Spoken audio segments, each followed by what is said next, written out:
Baik, Assalamualaikum warahmatullahi wabarakatuh. Kembali lagi bersama saya Faisal Raza Karifin.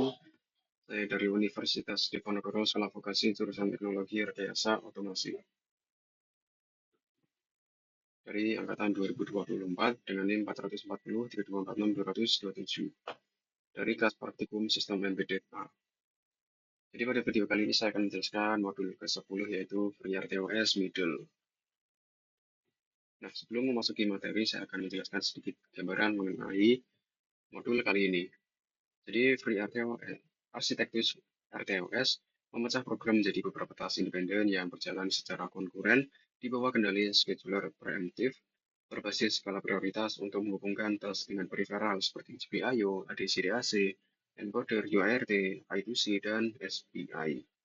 RTOS menyediakan instrumen sinkronisasi internal meliputi QA untuk transfer data, binary semaphore untuk pemicuan interupsi, mutex untuk pengujian batch bersama, serta event group untuk penyelarasan banyak kondisi sekaligus, di mana seluruh task yang sedang mengantri data akan ditidurkan dalam kondisi blok menggunakan perintah non-blocking demi menjaga efisiensi siklus CPU. Oke, kurang lebih seperti itu sedikit gambaran yang dapat saya sampaikan. Langsung saja memasuki materinya.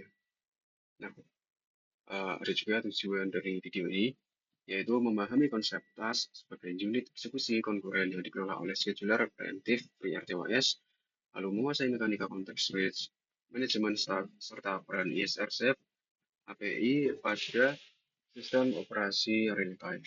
Kemudian menerapkan binary semaphore, mutex QA, dan event group untuk sinkronisasi serta komunikasi data, lalu mengintegrasikan interupsi eksternal periferal, komunikasi dan sensor ke dalam arsitektur multitasking FreeRTOS, dan yang terakhir memahami strategi proteksi shared resource pada bus komunikasi bersama serta arsitektur komunikasi antara MCU. Oke, selanjutnya ada task sebagai unit eksekusi konkuren dalam RTOS. Task adalah fungsi yang dijalankan konkuren oleh scheduler RTOS di mana masing-masing task memiliki alur eksekusi mandiri yang berjalan di dalam loop, tidak berujung dan seolah-olah menguasai prosesor sepenuhnya secara simultan, meskipun pada kenyataannya core CPU mengeksekusinya secara bergantian berdasarkan pembagian waktu yang sangat cepat, sehingga setiap fungsi tugas dalam aplikasi embedded dapat dipecah menjadi unit-unit independen yang modular, terisolasi dari kegagalan satu sama lain, dan memiliki prioritas eksekusi yang dapat disesuaikan dengan tingkat kekritisan sistem. Scheduler preemptif berdasarkan priority. Ini adalah slide selanjutnya. Mekanisme penjadwalan pada FreeRTOS mengandalkan scheduler preemptif berbasis prioritas yang bertugas untuk menjamin task dengan prioritas tertinggi yang berada dalam kondisi ready akan selalu mendapatkan hak akses pertama untuk dieksekusi oleh CPU, di mana apabila sebuah task dengan prioritas lebih tinggi tiba-tiba aktif dan kondisi blocking, maka scheduler akan langsung menghentikan atau melakukan preemptif terhadap task berprioritas lebih rendah yang sedang berjalan saat itu juga, demi memastikan ketepatan waktu respon terhadap event kritis.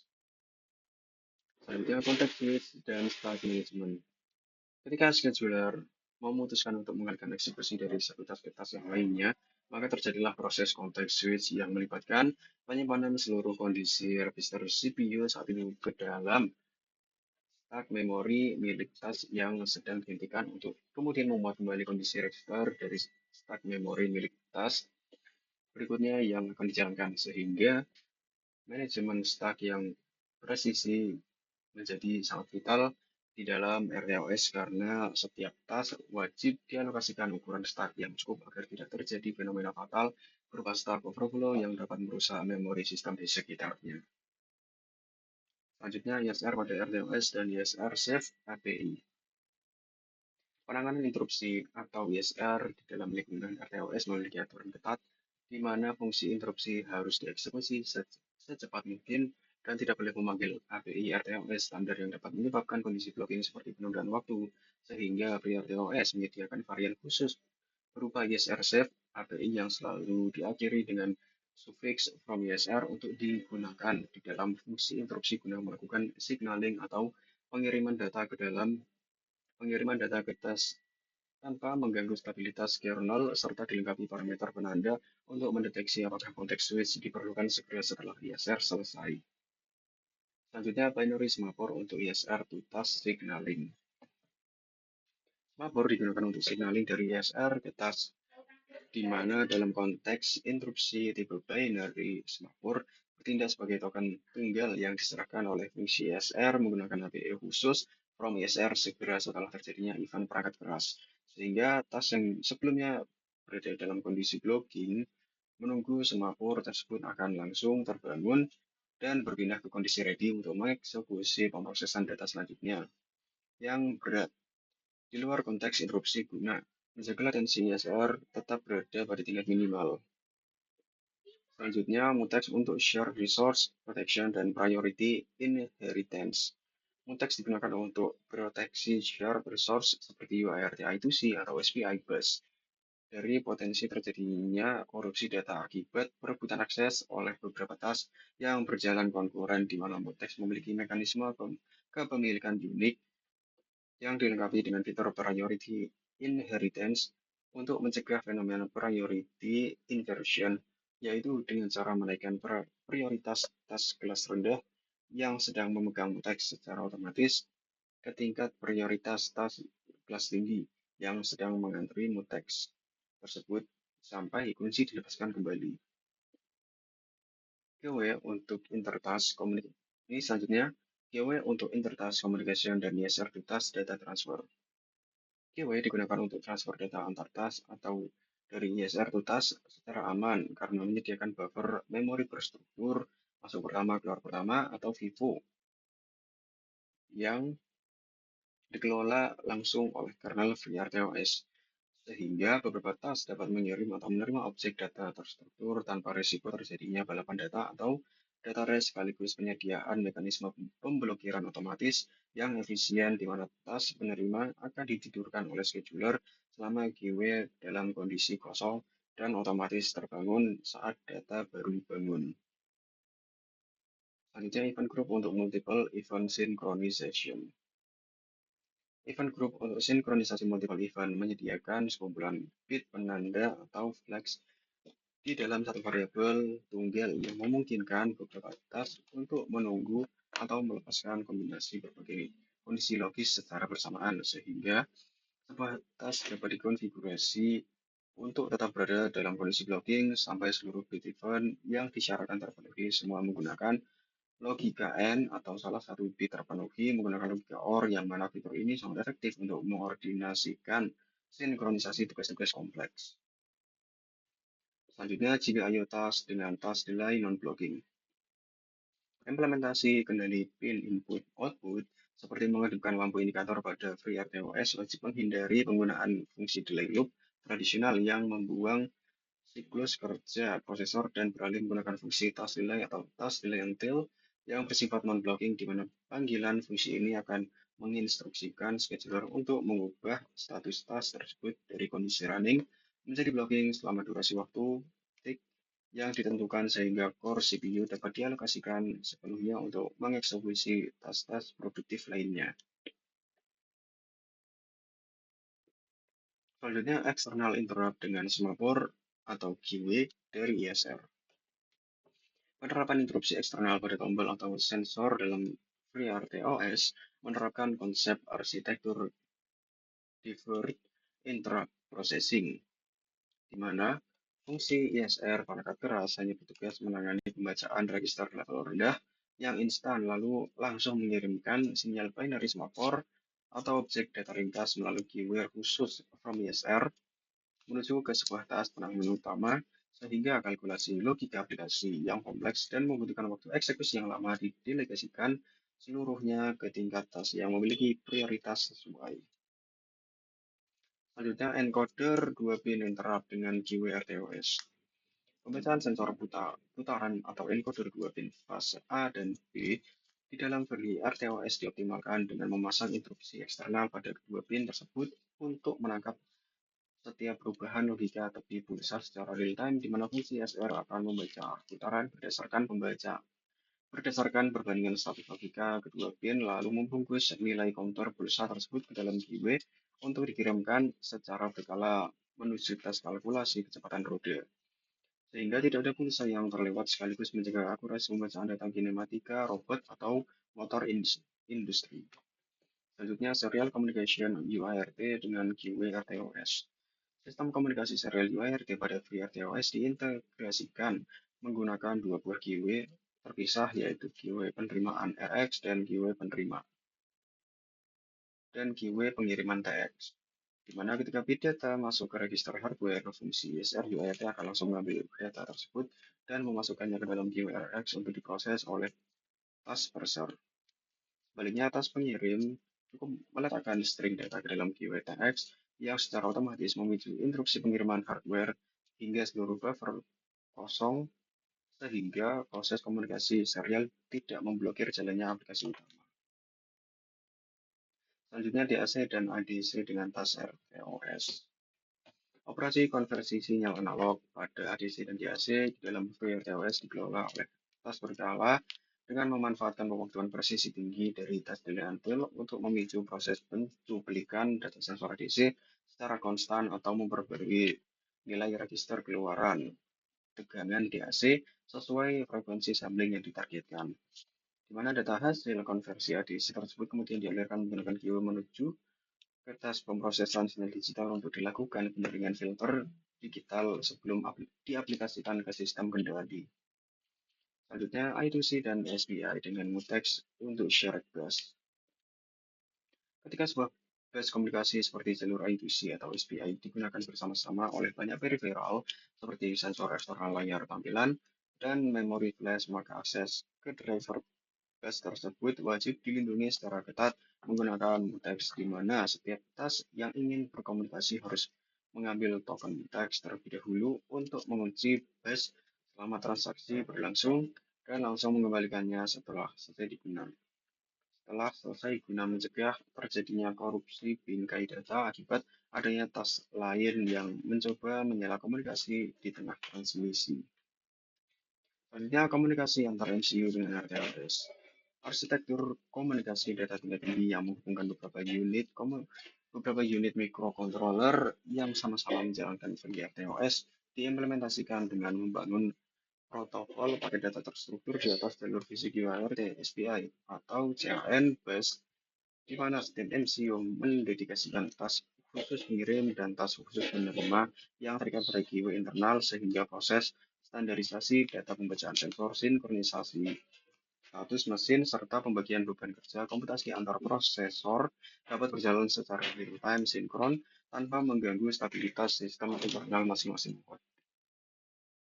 Nah, oke, sebelum memasuki kesimpulan, saya akan menjelaskan dua percobaan yang sudah saya lakukan ketika praktikum. Nah, sebelum memasuki penjelasan program serta video percobaannya, akan saya jelaskan sedikit. Jadi percobaan yang pertama ini ditujukan untuk melakukan pembacaan sensor DHT22 dan micro SD card. Nah, untuk percobaan yang kedua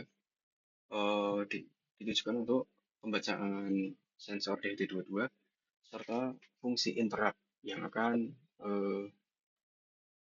menghentikan pembacaan sensor DHT22 ketika fungsi interrupt-nya aktif. Kurang lebih seperti itu sedikit penjelasannya. Langsung saja masuk ke programnya percobaan yang pertama. Nah, seperti yang saya jelaskan sebelumnya, jadi pada percobaan yang pertama ini ada sensor DHT22 dan micro SD card serta LCD 16x2, yang mana penggunaan sensor DHT22 ini nanti akan melakukan pembacaan suhu dan kelembapan yang nantinya akan ditampilkan pada serial monitor serta LCD. Nah, untuk micro SD card-nya sendiri nantinya akan menampilkan hasil pembacaan spesifikasi SD card-nya di sini pada baris program yang ini. Nah, yang terbaca pada spesifikasi SD card itu apa? Ada kapasitas card, total partisi memori terpakai, dan sisa memori. Nah, itu nanti akan tertampil pada serial monitor. Nah, untuk penggunaan pin-nya sendiri, dia dua-duanya pada pin 4 dan SD card-nya pada pin 5. Ini ya, SD_CS ini untuk SD card-nya. Oke, secara keseluruhan programnya sendiri tampilannya seperti ini. Nah, ini untuk program platform IO. Oke, kurang lebih seperti itu. Kita langsung saja memasuki video percobaannya. Sebentar. Nah, pada percobaan yang pertama ini, seperti yang sudah saya jelaskan, nah ini sedang melakukan upload ya. Ditunggu terlebih dahulu. Setelah upload berhasil, maka hasil pembacaan sensor DHT22 akan tertampil pada LCD 16x2. Oh iya, untuk komponennya sendiri ada LCD 16x2, ESP32, micro SD card adapter, sensor DHT22, kabel jumper, dan kabel USB to micro untuk melakukan upload dari laptop ke ESP32. Nah, ini hasil pembacaan dari sensor DHT22. Nah, untuk yang tertampil di LCD hanya pembacaan sensor ya. Nah, untuk hasil pembacaan spesifikasi SD card itu hanya tertampil di serial monitor. Nah, ini untuk hasil pembacaannya ya, spesifikasinya. Nah, untuk tipe SD card-nya sendiri, SDHC atau High Capacity. Nah, untuk kapasitas card-nya di sini tertampil 3840 MB. Untuk total partisinya ada 3828 MB, memori terpakai 1 MB, dan sisa memorinya yaitu 3826 MB. Nah, setelah pembacaan spesifikasi SD card, di bawahnya akan tertampil pembacaan sensor DHT22. Ada suhu dan kelembapan. Dan ini ada pewaktuan per sepersekian detik ya.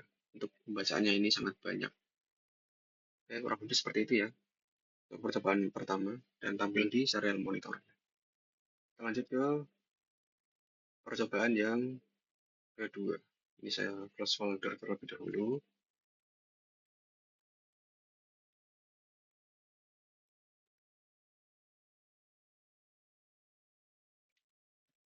Nah, ini untuk program dari percobaan yang kedua.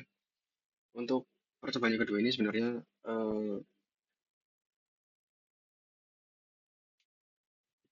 sistem kerjanya masih mirip seperti percobaan pertama, hanya saja micro SD card-nya tadi sudah tidak diperlukan lagi.